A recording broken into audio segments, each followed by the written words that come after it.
እቲ ታሪክ ጅምር 4 ሰባት ብወታደራት ክቕተሉ ከለዉ ንዕዘብ።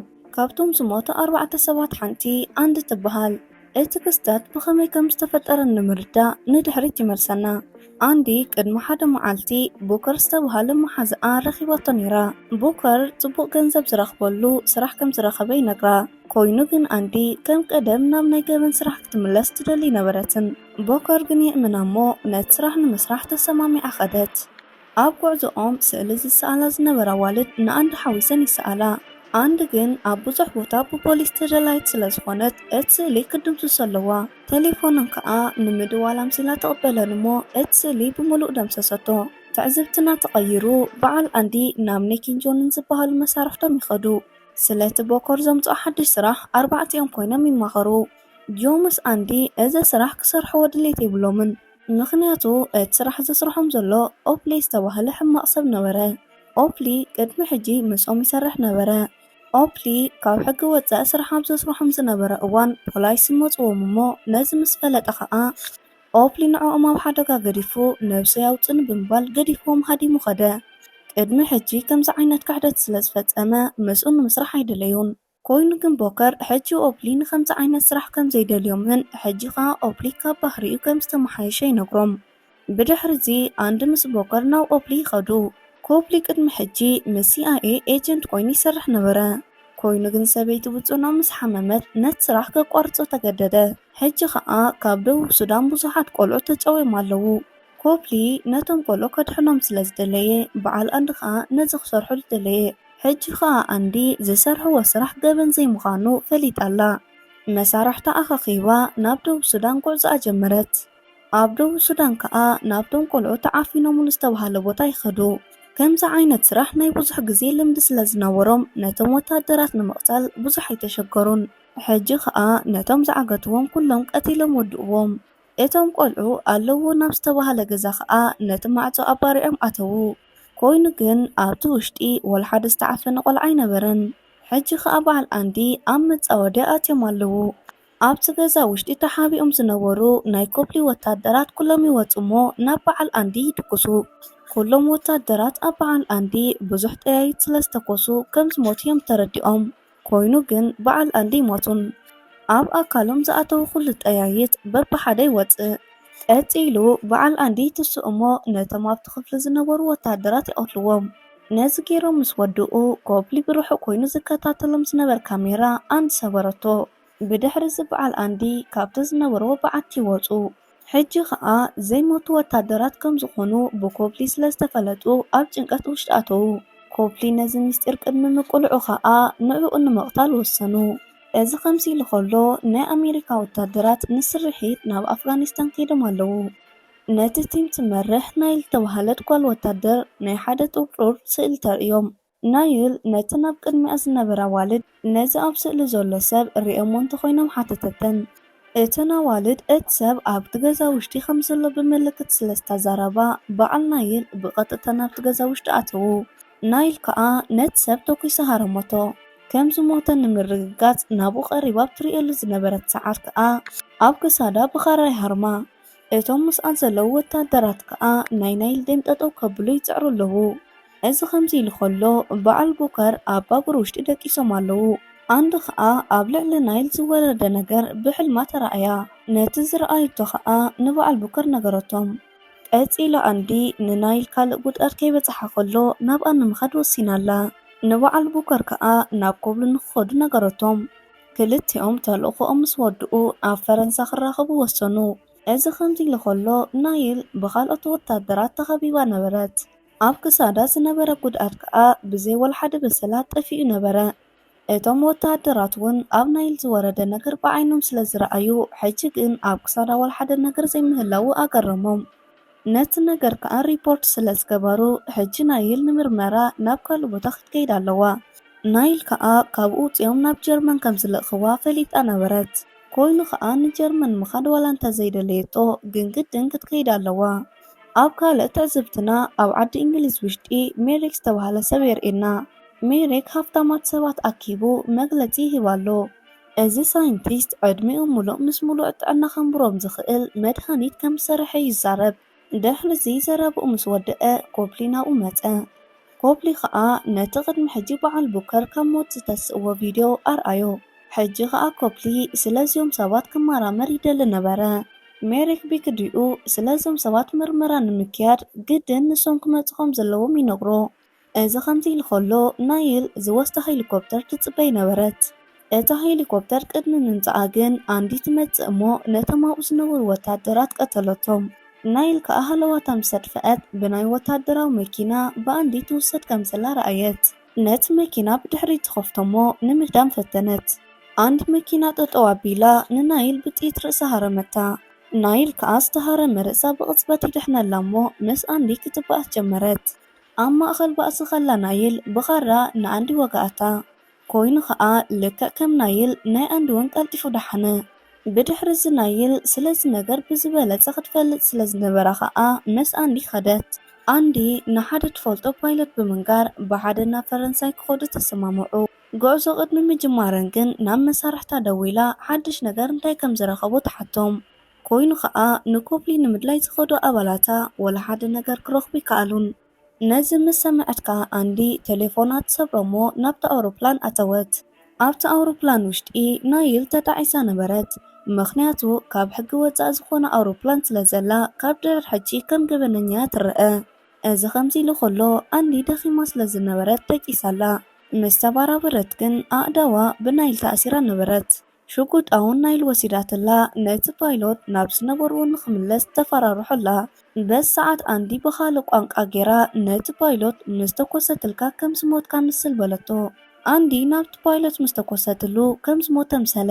ንናይል ከዓ ቅድመቲ ኣውሮፕላን ንክስካሳ ክትፈትሓን ነብሰን ንኸድሕና ነገረታ። ናይል ከዓ ንኣንዲ ምስ ፈትሓታ እቲ ፓይሎት መሊሱ ብምትሳ ነቲ ኣውሮፕላን ተቆፃፂሩ ክዝውር ጀመረ። በዚ ምትላላ ዝሓረቐት ናይል ከዓ ምስ ኣንዲ ክትበኣስ ትርአ። ናይል ዋላ እውን ወታደር እንተኾነት ምስታ ናይ ብዙሕ ግዜ ናይ ባእሲ ልማድ ዘለዋ ኣንዲ ግን ክትበልፅ ኣይከኣለትን። ምስ ኣንዲ ክትበኣስ ካብ ዓቕማን ላዕሊ ነበረ። በዚ ከዓ ናይል ምስኣ ተሰማሚዓ ንምኻድ ወሲናላ። ድሕሪ ጉዕዞአን ኣብ ፈረንሳ ምስ ከመን ዓይነት ኩሩብ ተራኺቦም ኣለዉ። ናይል እውን እቶም ሰባት ልክዕ ከምኣ ዘይሞቱ ከም ዝኾኑ ምስ ረኣየት ተገሪማላ። በዓል ቡከር ካብ 18 ክፍለ ዘመን ጀሚሮም ኣብዛ መሬት ይነብሩ ነይሮም። እዚ ኩሉ ዓመታት ኣብዛ ምድሪ ዋላ እንተነበሩ ግን ንምንታይ ከም ዘይሞቱ ይፈልጡ ይነበሩን። ኮይኑ ግን ልክዕ ከምኦም ዓይነት ሰባት ዘይሞቱ ዝነበሩ ሕጂ ግን ዝሞቱ ኣዕርኽቶም ግን ኣለዎም። እዚኦም ናይ ዘለኣለማውያን ሰባት ክሞቱ ክብሉ ዘርእይዎም ምልክት ኣሎ። ኩሉ ግዜ ብጥይት ይኹን ብኻልእ ኣብ ዝህረሙሉ ኣካላቶም ግን ነቲ ቁስሎም ይነጽጎ። ኮይኑ ግን መዓልቲ ሞቶም ኣብ ዝበፅሓሉ ግዜ ግን ኣካላቶም ቁስሎም ከም ምድሓን ጠጠው የብል። ኣብዚ ገዛ ዘለው ኩሎም ከዓ ኣካላቶም ንቁስሎም ስለ ዘድሕን ናይ ሞቶም መዓልቲ ገናዩ። ድሕሪ እዚ ኣድካሚ ውዕሎኦም ከዓ ኩሎም ኣባላት ደቀሱ። ኮይኑ ግን ናይል ካብ ድቃሳ ብሕልሚ ምክንያት ተስአት። ናይል ኣብ ሕልማ ከምኦም ዘይትመውት ኩን ዝተባሃለት ወታደር ረኣየት። ኣብቲ ብሕልማ ዝተረኣያ ግዜ ከምኦም ዓይነት ሰባት ከም ግበነኛታት እዮም ዝረኣዩ። ናይቲ ከተማ ሰባት ነዞም ዘለኣለማውያን ብገመድ ሓኒቆም ክቆትልዎም ክብሉ ግን ኣይከኣሉን። ነቶም ሰባት ንምቕታል ከዓ ኣብ ሓደ ተሪር ሓፂን እትዮም ናብ ውቅያኖስ ይድርብይዎም። እታ ሕጂ ናይል ብሕልማ ዝረኣየታ ኩን ዝተባሃለት ከዓ ኣብ ብሓፂን ዝተሰርሐ ቀሬዛ ዝመስል ኣትያ ናብ ውቅያኖስ ጥሒላላ። እዚ ሕልሚ ስለ ዘጨነቃ ንፋስ ንምውሳድ ምስ ኣንዲ ብሓንሳእ ንደገ ይወፃ። በዚ ሰዓት ናይ ኮፕሊ ወታደራት ናብቲ ንሶም ዝነበርዎ ኣተዉ። ኮፕሊ ከዓ ኣብ ባን ውሽጢ ኮይኑ ብካሜራ እናተሓገዘ ነቶም ወታደራት ይመርሖም። በዓል ኣንዲ ናብቲ ገዛ ኣብ ዝኣተውሉ ግዜ ቡከር ብከቢድ ባርዕ ተጎዲኡ ነበረ። ኒኪን ጆኒን ከዓ ብኮፕሊ ወታደራት ተታሒዞም ተወሰዱ። ኣንዲ ነዚ ምስ ሰምዐት ብሕርቃን ናብ ናይ ኮፕሊ ወታደራት ከደት። ነቶም ወታደራት ከዓ ሓደ ብሓደ ክትቆትሎም ጀመረት። ኮፕሊ ነቶም ወታደራት ነዚ ምስ ረኣዩ ብቁልጡፍ ካብቲ ቦታ ኸዱ። ኣንዲ ምስ ናይል ከዓ ንብረተን ኣኪበን ነቲ ቦታ ገደፈኦ። ብኻልእ ጆሚስ ኒኪ በቶም ወታደራት ተታሒዞም ናብ መዕርፎ ነፈርቲ ይውሰዱ ኣለዉ። ጆሚስ ኒኪ እናተሰዓዓሙ ነቶም ወታደራት ኣሸገርዎም። እታ መኪና ናብቲ መዕርፎ ነፈርቲ ምስ በፅሐት ማዕፆ ከፈትዎ። በሰዓት ጆን ኒክን ኣዳም ዋላ እንተተኣሰረ ኣብ ውሽጢ ዝነበሩ ወታደራት ግን ሙሉእ ብምሉእ ከም ዝቐተልዎም ረኣዩ። በዓል ኮፕሊ ብብዙሕ ሓለዋ ብኣውሮፕላን ናብ እንግሊዝ ወሰድዎም። ሜሪክ ከኣ ከም ዘይሞቱ ንምርግጋጽ ደጋጊሙ ብኻራ ይወቅኦም። ሕጂ ከኣ ሜሪክ እዞም ሰባት ከም ዘይሞቱ ኣረጋጊጹሎ። ንኮፕሊ ከኣ እቲ ምርመራ ዝውዳእ እቶም ተሪፎም ዘለዉ 3 ሰባት ምስ መጹ ምዃኑ ይነግሮ። እዚ ከምዚ ኢሉ ከሎ ኣንዲ ናይልን ቡኮርን ኮይኖም ናብ ሓደ ናይ ማዕድን መውፅኢ ኸዱ። ሕጂ ከዓ ካብ ኮፕሊ ተሓቢኦም ክነብሩሉ ዝኽእሉ ቦታ እዚ ጥራዩ። ኣንዲ ግን ሓደ ካብ ኮፕሊ ምትሓዝ ንላዕሊ ዘጨንቃ ነገር ነበረ። ሕጂ ናይ ኣንዲ ሰውነት ቁስሊ ምድሓን ጠጠው ኣቢሉሎ። ኣንዲ ቁስላ ክትሕከመሉ ትኽእል መድሃኒት ንምርካብ ናብ ሓደ ፋርማሲ ኸደት። እታ ፋርማሲስት ከዓ ናይ ኣንዲ ቁስሊ ምስ ረኣየት ባዕላ ክትሕክምላ ከም እትኽእል ነገረታ። ኣንዲ በታ ፋርማሲስት ቁስላ ይሕከመላ ብዝነበረሉ ግዜ ንዘይትፈልጦ ሰብ ንምንታይ ክትሕግዝ ከም ዝደለየት ሓተተታ። እታ ፋርማሲስት ከዓ ተፈጥሮኣ ከም ዝኾነን ንዝኾነ ሰብ ጽቡቕ ስራሕ ከም ትሰርሕ ነገረታ። በዓል ኒክን ጆንን ከዓ ኣብ ናይ ሜሪክ ላቦራቶሪ ኣለዉ። ብተደጋጋሚ በዓል ሜሪክ ካብኦም ደም ይወስዱ ነበሩ። ኮፕሊ ዝተረፉ 3 ወታደራት ምምጻእ ከም ዘየድልን በዚኦም ጥራሕ ኩሉ ዓይነት ምርመራ ክውዳእ ከም ዝኽእል ይትሓስብ። ኮይኑ ግን ሜሪክ እቶም ዝተረፉ 3 ወታደራት እንተዘይምፂሉ ወላ ሓደ ዓይነት ምርመራ ንዘይምግባር ወሰነ። እዚ ከምዚ ኢሉ ከሎ ናይል ከምቲ ልሙድ ብሕልማ ተበራበረት። ዝረኣየቶ ሕልሚ ከዓ ስለ ቤተሰባ ነበረ። ናብ ኣንዲ ኸይዳ ስለ ቤተሰባ ዝረኣየቶ ሕልሚ ነገራታ። በሰዓት ቡከር ናብ ኣይመጽእ እሞ በዓል ኮፕሊን ዘለውዎ ቦታ ከም ዝተፈለጠ ይነግሮም። በዚ ከዓ ናብቲ ዝተባሃለ ቦታ ኸዱ። ኣብቲ ቦታ ምስ በጽሑ ቡከር ንዕአን ቀዲሙ ናብቲ ቦታ ኣተወ። ኮይኑ ከዓ ናይል ልዕሊ እዚ ገበን ክትፍጽም ስለ ዘይትደሊ ምስኦም ምስራሕ ከም ዘይትቐጽል ንኣንዲ ትነግራላ። ኣንዲ ብወገና ካብዚ ንላዕሊ ንናይል ክትጨነቕ ኣይደለየትን። ንነብሳ መሐለው ዝኸውን ሓንቲ ሽጉጥ ትህባ እሞ ገዲፋታ ናብቲ ቦታ ኣተወት። ናይል ግን ዝተዋህቦ ሽጉጥን ምስቲ ካዝና ክገጥመላ ኣይከኣለን። ኣንዲ ከዓ ብጌጋ ዘይናታ ካዝና ሒዛ ናብቲ ቦታ ኣተወት። ቀፂሉ ኣንዲ ምስ ቡከር ናብቲ ቦታ ኣትዮም ኣለዉ። ኣብቲ ክፍሊ ውሽጢ ቡከር ንኣንዲ ብሽጉጥ ይሃርማሞ ኣብ መሬት ይውድቓ። ቡከር ቀድሚ ናብዚ ቦታ ምምጽኦም ምስ ኮፕሊ ተራኺቡ ተሰማሚዖም ነበሩ። ኮይኑ ግን ኮፕሊ ዝተሰማምዖ ነገር ስለ ዘፍረሰ ብኮፕሊንን ብቡከርን ባእሲ ተፈጠረ። ቡከር ምስ ኮፕሊ ብዘይምስምዑ ምስ ኣንዲ ተኣሲሩ ናብ ውሽጢ ኣተወ። ኮይኑ ግን ናይል ተመሊሳ ናብ በዓል ኮፕሊ መጸት። እግራ ብሽጉጥ ተኪሳ ተሃርሞሞ ንሳ እውን ከምቶም ካልኦት ዘይትመውት ምዃና ረኣየቶ። በሰዓት ኮፕሊ ንጹህ ሰብ ምዃኑ ከረድኣ ጀመረ። ንናይል ከዓ ምስ ዘይሞቱ ሰባት ወላ ሓደ ዓይነት ጽልኢት ከም ዘይብሉ ከረድኣ ይጅምር። በዞም ሰባት ጠቓሚ መርመራ ብምግባር ንዕኦም ንጽቡቕ ነገር ክጥቀመሎም ይፍትን ከም ዘሎ ይዛረብ። ናይል ኮፕሊ ንጹህ ሰብ ምዃኑ ድሕሪ ምርግጋጻ መሓዙታት ዝተኣሰሩሉ ቦታ ንኽነግራ ኣዘዘቶ። ኮፕሊ እውን ናይ ሜሪክ ላቦራቶሪ ዝርከበሉ ቦታ ሓበራ። ናይል ብመጀመርያ ካብቲ ሊፍቲ ምስ ወጸት ሓደ ወታደር ብሽጉጥ ይሃርማ። ነቶም ወታደራት ድሕሪ ምዝንጋዕ ከዓ ቀተለቶም። ነቲ ናይ ላቦራቶሪ ክፍሊ ክሳብ ትረኽቦ ንኹሎም ከተታልሎም ትረአ። ሕጂ ከዓ ኩሎም እቶም ዘይሞቱ ወታደራት ብናይል ምኽንያት ነፃ ወፁ። ዕድቆም ድሕሪ ምዕጣቆም ከዓ ምስቶም ወታደራት ክበኣሱ ንርኢ። ኣንዲ ኣካላታ ሕጂ ቁስሊ ከድሕነላ ስለ ዘይክእል ክትመውት ትኽእል እያ። ኮይኑ ግን ብዘይ ፍርሒ ካብ ካልኦት መሓዙታት ላዕሊ ብዝሓሸ ክትበኣስ ንሪኣ። ሕጂ ዝደልይዎ ዘለዉ ሰብ ሜሪክ እዩ። ናብኡ እናመጽእ ከለዉ ንሱ ብሊፍቲ ይሃድም። ናይል ምስ ኣንዲ ኣብ ታሕቲ ምስ ተረፋ እቶም ካልኦት ንዕኡ ንምሓዝ ከዱ። በሰዓት ከዓ ሜሪክ ፋስ ዝመስል ሒዙ ካብቲ ክፍሊ ይወፅእ።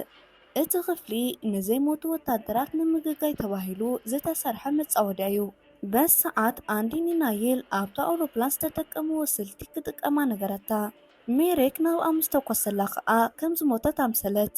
ኣንዲ ከዓ ብቕጽበት ነቲ ፋስ ዝመስል ተቐበለቶ። ናይል ካብ ዝወደቐትሉ ተሲኣ ንሜሪክ ሒዛ ብፊኒስትራ ዘለለት። በዓል ኒክ ከዓ ንናይል ብምሓዝ ፖላይስ ቅድሚ ምምጽኦም ካብቲ ቦታ ኸዱ። ሕጂ ኩሉ ኣባል ተኣኪቡ ብሓደ ነገር ይዛተ። ኩሎም ከዓ ቡከር ኣብ ልዕሊኦም ዝገበሮ ክሕደት እንታይ ዓይነት መቕጻዕቲ ክወርዶ ከም ዘለዎ እዮም ዝዘራረቡ። ሕጂ ከዓ ኩሎም ኣባላት ቡከር ኣብ ዝሰርሕዎ ስራሕ ንኸይሳተፍ ወሰኑ። ኣብ መወዳእታ ትዕዝብትና በዓል ኣንዲ ተኣኪቦም ናብ ኮፕሊ ይኸዱ። ኮፕሊ በቶም ዘይሞቱ ዘለኣለማውያን ወታደራት ክፉእ ስለዚ ሓስብ ምስኡ ክሰርሑ ወሰኑ። እቲ ታሪክ ከዓ ኣብዚ ይውዳእ። ፍትዋት ተኸታተልቲ መደብና ዘቕረብናልኩም ፊልሚ ነዚ ይመስል ነይሩ። እንተፈቲኹማ ላይክ ብምግባር ዘለኩም ሃናፂ ርእይቶ ይኹን ሓሳብ ኣብ ኮሜንት ሴክሽን ኣቕምጡልና። ነዛ ቻነልና ሳብስክራይብ ዘይገበርኩም ሳብስክራይብ ብምግባር ኣብ ቀጻሊ ብኻልእ መደብ ክሳብ ንራኸብ ሰሰናዩ።